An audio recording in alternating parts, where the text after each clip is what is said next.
Thank you. I'd like to acknowledge the Indigenous owners of the land. And I'd like to take a moment to thank Climate Action Moreland for persevering with organising this event.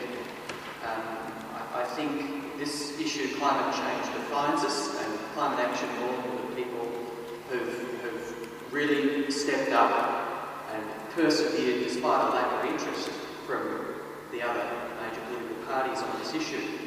And climate change defines us such that you can tell that people step up and go forward into the fight, or whether they shrink to the back of the pack.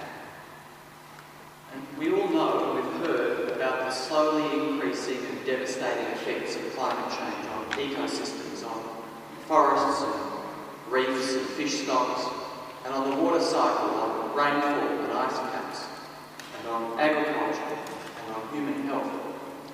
I'll just speak briefly about the last two. It's already getting more difficult to grow fruit in northern Victoria, and farmers right now in northwestern Victoria are buying in water in spring. We've had heat waves here in January, February 2009 and in mid-January this year, which between them were responsible for at least 500 deaths above the 5-year average death rate. You'd think we'd know a lot more about how to deal with this than we already do. The medical literature suggests, for example, that some psychiatric and heart medication increases people's vulnerability to heat stroke and death in heat waves. But as a doctor, I can't find good literature or guidelines about how to adjust the doses of these medications. I can't find guidelines about how to identify precisely which people are vulnerable. And in Victoria, you'd think that with one of the best health systems in the world, that we could do better than this. So you can see that climate change really is the big issue. And if you're standing to represent your electorate, you need to have a climate change policy. Or at least your electorate ought to know if you don't. And so, if you don't have a climate change policy, you're shrinking to the back of the pack. And it's a pity that not all of the parties are represented here, because this issue is so important. The Greens, as it happens, do have a plan. We want to tackle climate change on a number of fronts.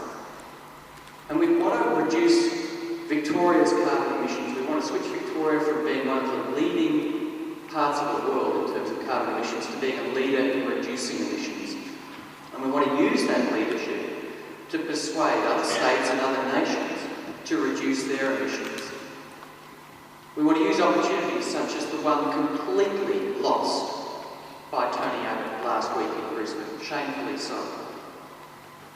And we want to harness the already falling demand for electricity and the falling price of renewable energy to push that energy consumption down, drive down the price of coal and make coal burning unprofitable.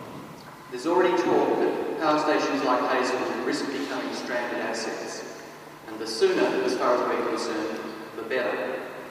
And so we'll do this by a range of measures. We want to establish a Victorian renewable energy target. We want a fair price for rooftop solar that's sold back to the grid. We want incentives for people to put panels on their roof and build wind farms. There are already 2,300 wind turbines with permits in Victoria, but they're on hold because of the ridiculous anti-wind farm laws. So we want to extend those permits. We want to increase the energy efficiency of housing.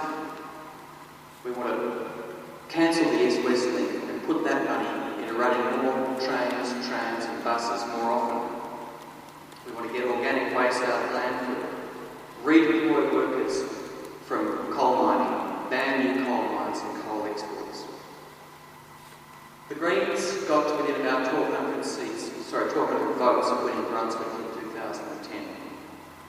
And this year volunteers have already knocked on 10,000 doors. The federal electorate of Melbourne is represented by Adam Band, and you know how he was able to achieve an agreement to get a price on carbon. We'd like to achieve something similar in the state lower house this year.